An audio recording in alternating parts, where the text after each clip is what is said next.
వచ్చే ఎన్నికల్లో బీజేపీ పార్టీని అత్యధిక మెజార్టీతో గెలిపించాలని విశాఖ ఉత్తర నియోజకవర్గ మాజీ ఎమ్మెల్యే విష్ణుకుమార్ రాజు పిలుపునిచ్చారు.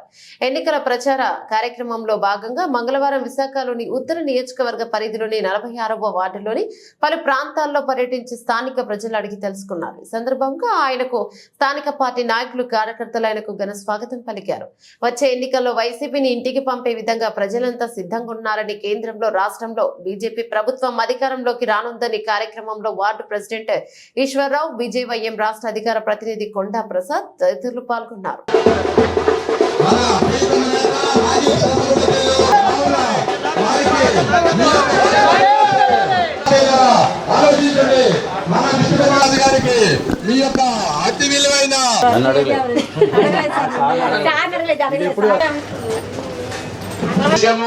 ఎట్టి పరిస్థితుల్లోనే జగన్మోహన్ రెడ్డి గారి పరిపాలన వ్యతిరేకిస్తున్నాయి. ఒకటి అర్థం చేసుకోండి, జగన్మోహన్ రెడ్డి వారికి కాపలాగా ఉంటూ వారికి మనస్తత్వం కలిగిన ఈ రాజకీయ నేతల్ని తప్పి నా గురించి కాదు, నాకేదో ఎమ్మెల్యే ఎంపీ వస్తే మన ఇంట్లో మనిషిని గెలిపించుకున్నట్టు అవుతుంది, మరి మన ప్రాంతాన్ని ఎవరు చేసుకోవచ్చు.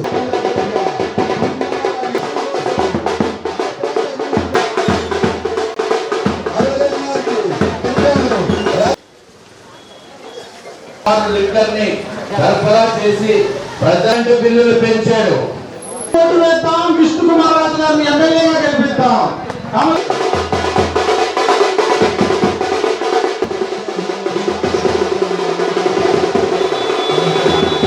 జగన్మోహన్ రెడ్డి గారు ఈ 24లో అంటే ఏప్రిల్లో జరగబోయే ఎన్నికల ముందే నేను టోటల్గా మద్యపాన నిషేధం చేస్తానని చెప్పిన వ్యక్తి జగన్మోహన్ రెడ్డి గారు.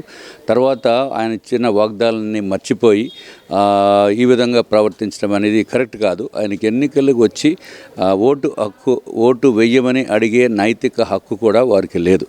అట్లాగే జగన్మోహన్ రెడ్డి గారు ఎన్నికల ముందు 2019లో కరెంటు బిల్లులు చాలా ఎక్కువ ఉన్నాయి, నేను వచ్చాక మొత్తం తగ్గించేస్తానని చెప్పి 8 సార్లు కరెంటు బిల్లులు పెంచిన ఘనత జగన్మోహన్ రెడ్డి గారిది. అంటే చెప్పేది ఒకటి, చేసేది ఒకటి. అమ్మఒడి ఇంట్లో ఎంతమంది ఉంటే అంతమంది పిల్లలకి నేను అమ్మఒడి ఇస్తానని చెప్పి తర్వాత ఒకళ్ళకి అది వర్తింపచేసేటట్టు చేసి జీవో తీసుకుని వచ్చి మిగిలిన వాళ్ళని మోసం చేసిన వ్యక్తి జగన్మోహన్ రెడ్డి గారు. అట్లాగే ఇంకా నిత్యావసర వస్తువులు రేట్లు పెరిగిపోయినాయి. పెట్రోల్, డీజిల్ ధర భారతదేశంలోనే ఎక్కడా లేనటువంటి విధంగా హయ్యెస్ట్ రేటు మనకి ఆంధ్ర రాష్ట్రంలో ఉంది. సో ఇది ఒకటే కాకుండా ఎవరైతే 3 లక్షల మంది విద్యార్థులు చదువు కంప్లీట్ చేసుకుని బయటికి వస్తున్నారో వారికి ఉపాధి లేనటువంటి పరిస్థితి. ఎందుకంటే ఒక్క ఫ్యాక్టరీ రావటం లేదు, అంత అరాచక ప్రభుత్వము. ఇటువంటి అరాచక ప్రభుత్వాన్ని తప్పనిసరిగా బయటికి పంపవలసిన అవసరం ఉంది.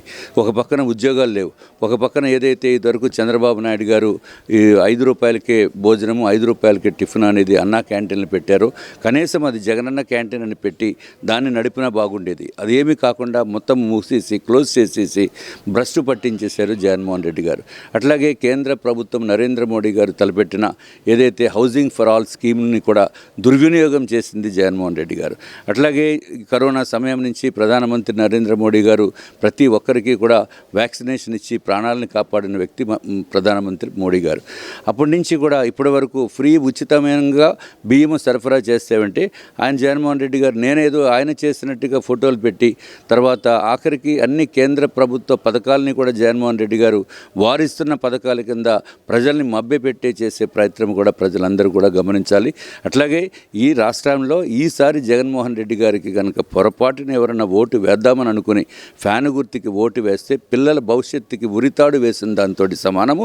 అట్లాగే ఆంధ్ర రాష్ట్రానికి కూడా ఉరితాడు వేసిన దాంట్లో భాగస్వాములు కావద్దు. కాబట్టి జగన్మోహన్ రెడ్డి గారు ఫ్యాన్ గుర్తుకి ఎట్టి పరిస్థితుల్లోని ఓటు వేయకూడదని చెప్పి మిమ్మల్ని అందరినీ కూడా నేను రిక్వెస్ట్ చేస్తూ ఈ ఉత్తర నియోజకవర్గం నుంచి భారతీయ జనతా పార్టీ అభ్యర్థిగా నేను పోటీ చేస్తున్నాను. కాబట్టి అంటే అఫీషియల్ డిక్లరేషన్ ఇంకా వస్తుంది, ఇంకా టైం సరిపోదనే ఉద్దేశంతో ముందు నుంచే మేము ఈ ప్రచార కార్యక్రమాలు చేపట్టడం జరిగింది. తప్పనిసరిగా మీ మాజీ ఎమ్మెల్యే విష్ణుకుమార్ రాజుని మరి ఒక్కసారి నార్త్ నియోజకవర్గంలో గెలిపించవలసిందిగా మిమ్మల్ని అందరినీ ప్రార్థిస్తున్నాను.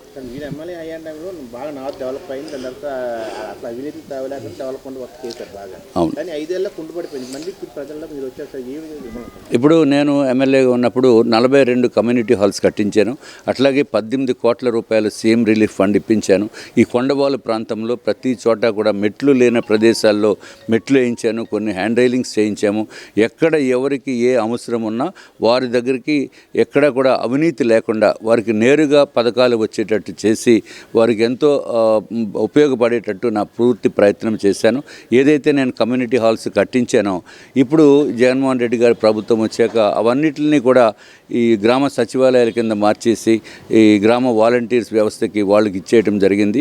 ప్రజలకి తీరని అన్యాయం చేస్తున్న వ్యక్తి జగన్మోహన్ రెడ్డి గారు. అట్లాగే నేను అన్నా క్యాంటీన్లు జనరల్గా ఒక్కొక్క నియోజకవర్గంలో 2 ఉంటే నేను 3 అన్నా క్యాంటీన్లు తీసుకుని వచ్చిన పరిస్థితి అప్పుడు చంద్రబాబు నాయుడు గారిని రిక్వెస్ట్ చేసి తీసుకుని రావటం జరిగింది. వాటిల్ని కూడా క్లోజ్ చేశాడు జగన్మోహన్ రెడ్డి గారు. కాబట్టి ఇదంతా అరాచకమైన ప్రభుత్వము. ఈ 5 సంవత్సరాల్లో కూడా ఏమాత్రం అభివృద్ధి లేదు. కేవలము బటన్లు నొక్కడమే తప్ప. బటన్లు అంటే 124 సార్లు బటన్ నొక్కాను అని చెప్తున్నారు జగన్మోహన్ రెడ్డి గారు. ప్రతిసారి బటన్ నొక్కినప్పుడల్లా కోట్లాది రూపాయల సాక్షి పేపర్కి అడ్వర్టైజ్మెంట్ల గురించి చేస్తున్నారు తప్ప అవినీతి గురించి చేస్తున్నారు తప్ప అభివృద్ధి గురించి కానీ లేకపోతే ప్రజల సంక్షేమం గురించి కానీ చేయటం లేదు. ఎంత దారుణము! 12 రూపాయలు లిక్కర్ని 230 రూపాయలు 190 రూపాయలకు అమ్మటం అంటే అత్యంత దోపిడీ చేస్తున్నారు. ఒక్కొక్కటి దగ్గర నుంచి 200 రూపాయలు ఎవరైతే లిక్కర్కి అలవాటు పడి ఉన్నారో రోజుకి 200 రూపాయలు అని అంటే అత్యంత దారుణం.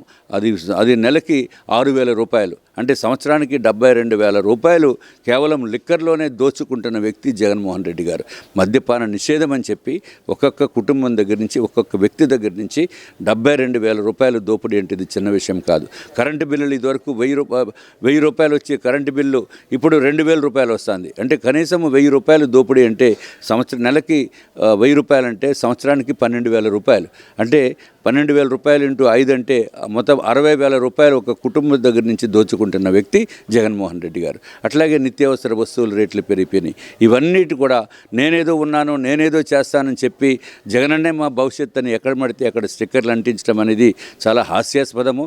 ఈ జగనన్న భవిష్యత్తు అనుకుంటే మన రాష్ట్రాన్ని మన ఉరితాడుతోటి వేసి ఉరికి పంపించిన దానితో సమానం అని చెప్పి నేను తెలియజేసుకుంటూ తప్పనిసరిగా నార్త్ నియోజకవర్గంలో నేను అభివృద్ధి చేస్తాము. ఎందుకంటే మాది భారతీయ జనతా పార్టీ, నీతి నిజాయితీకి పెట్టిన పేరు భారతీయ జనతా పార్టీ. తప్పనిసరిగా నేను ఎవరికైతే ప్రజలకు ఏదైతే వాగ్దానాలు ఇచ్చామో అవన్నీ కూడా నెరవేరుస్తామని చెప్పి మేము తెలియజేసుకుంటున్నాం.